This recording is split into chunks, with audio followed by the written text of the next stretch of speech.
तो नमस्कार दोस्तों, वेलकम टू फाइनेंसो स्टडी। तो अडानी विल्मार के आईपीओ को निकले या लिस्ट हुए हो गए हैं 3 दिन और ये स्टॉक लगातार अपर सर्किट लगाता जा रहा है। जैसा कि आप जानते होंगे, अडानी विल्मार वैसे तो एक डाइवर्सिफाइड बिजनेस है, बट इनका 60% ऑफ बिजनेस एडिबल ऑयल्स का है, तो इसको हम एफएमसीजी कैटेगरी के अंदर रख सकते हैं। फॉर्च्यून ऑयल इन्हीं का एक फेमस ब्रांड है। 8 फरवरी 2022 में ये स्टॉक लिस्ट हो चुका था। वैसे तो इसका इशू प्राइस 230 रुपये था, पर बीएससी में 221 रुपये में और एनएससी में 227 रुपये में लिस्ट हुआ। एक तरह से डिस्काउंटेड रेट पे लिस्ट हुआ। और इसके बाद तो इसके प्राइस के बारे में आप लोग जानते ही होंगे। अडानी स्टॉक्स के अपर सर्किट के चर्चे तो वैसे ही बहुत फेमस हैं। तो 3 दिन लगातार अपर सर्किट लगाने के बाद इसका प्राइस ट्रेड कर रहा है अब 386 रुपये पे। लोगों को इससे अच्छा खासा प्रॉफिट हो चुका है, लगभग 70% रिटर्न का। तो काफ़ी इन्वेस्टर्स अब ये सोच के परेशान हैं कि इसमें वो क्या करें। जिन्हें शेयर्स अलॉट नहीं हुए थे वो इसमें क्या करें, क्या उन्हें इस प्राइस पे बाय करना चाहिए या नहीं। जिन्हें अलॉट हो चुका था वो इसमें क्या करें, होल्ड करें या फिर सेल करके प्रॉफिट बुक कर लेना चाहिए। तो इन सारे डाउट्स को बस हम थोड़ी देर में क्लियर कर देते हैं। तो चलिए समझते हैं।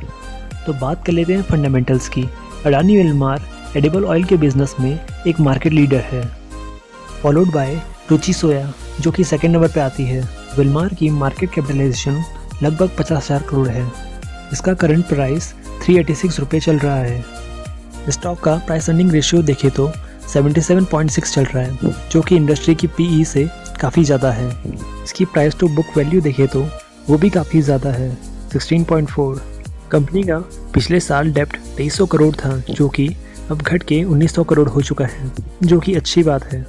कंपनी के प्लस शेयर्स भी 0% है, जो स्टॉक के लिए एक पॉजिटिव बात है। ये स्टॉक का चार्ट है, जो कि अभी चार्ट कराने लायक नहीं है वैसे तो। यहाँ पर आप देख सकते हैं एडिबल ऑयल से रिलेटेड सारे स्टॉक्स, जिसमें कि अडानी विल्मार टॉप पे है with market capitalization of 50,000 crore, book value 23 रुपये चल रही है और सेल्स भी अच्छी खासी आ ही रही है। सेल्स ग्रोथ 25% की दर से हुई है, अर्निंग पर शेयर 57 है और साथ ही साथ बाकी सारा डाटा है, आप सब कंपनियों से कंपेयर कर सकते हैं। कंपनी अभी लिस्ट हुई है, तो क्वार्टरली रिजल्ट इन्होंने शो नहीं किए हैं।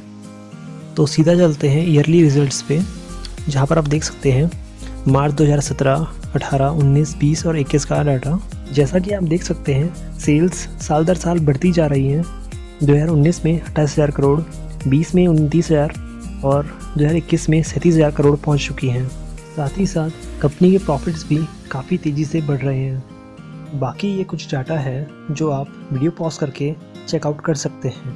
तो एक बात तो साफ़ हो जाती है कि कंपनी में दम तो है, एटलीस्ट बैलेंस शीट यही बोल रही है। पर अगर आप मुझसे पूछें तो मेरे ओपिनियन में अडानी ग्रुप्स के चार्ट मुझे थोड़े मैनिपुलेटेड से लगते हैं। बिजनेसेस में दम रहता है, नो डाउट अबाउट दैट, पर जिस तरह से इसके चार्ट बेशर्मों की तरह सीधा खड़ा पहाड़ चढ़ते हैं, उस तरह से दाल में कुछ काला लगता है। तो सबसे पहले बात कर लेते हैं उन लोगों की जिन्हें शेयर अलॉट नहीं हुआ है और वो इस शेयर को बाय करने की सोच रहे हैं। तो मैं उन्हें बता दूं, स्टॉक ऑलरेडी 70% का रिटर्न दे चुका है। यहाँ पर फ्रेश एंट्री लेना कोई समझदारी वाला काम नहीं होगा। पर अगर आप इसमें लॉन्ग टर्म इन्वेस्टमेंट की सोच रहे हैं तो जी हाँ, आप इसे ज़रूर उठा सकते हैं। और मैं ऐसा क्यों बोल रहा हूँ, इसके पीछे क्या कोई खास रीज़न है? तो जी हाँ, मैं आपको बता दूँ, सरकार ने इस साल के यूनियन बजट में एडिबल ऑयल्स को लेकर कुछ मेजर्स लिए हैं। इंडिया में बढ़ती एडिबल ऑयल्स की डिमांड को देखते हुए सरकार ने प्रोडक्शन को बढ़ाने का निर्णय लिया है। साथ ही साथ निर्मला सीतारमण जी ने बजट में यह भी बताया था कि आने वाले टाइम में वो एडिबल ऑयल की प्रोडक्शन बढ़ाने के लिए एक स्कीम भी लाने वाले हैं। समझ रहे हैं?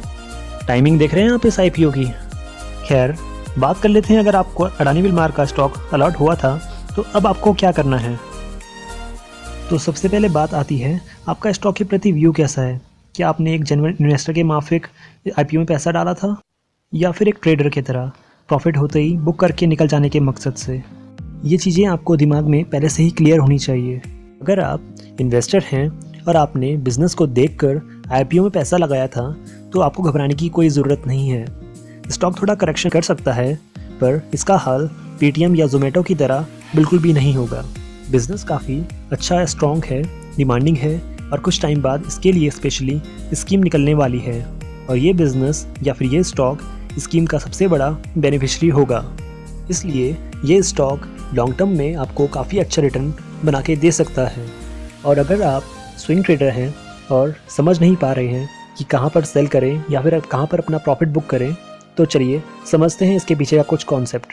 ये शेयर 19 कुछ की कैप में ट्रेड कर रहा है। इजी कैलकुलेशन के लिए हम इसे 20% का कैप ले लेते हैं। स्टॉक लगभग 226 रुपये की वैल्यू पे मार्केट में लिस्ट हुआ था। उसके बाद 20% का सर्किट लगने के बाद उसकी वैल्यू 270 हो चुकी थी। सेकेंड डे 20% का दूसरा अपर सर्किट लगने के बाद इसकी वैल्यू 322 रुपये हो चुकी थी। इसके बाद तीसरे दिन 20% का तीसरा अपर सर्किट लगने के बाद इसकी वैल्यू 386 रुपये हो चुकी थी।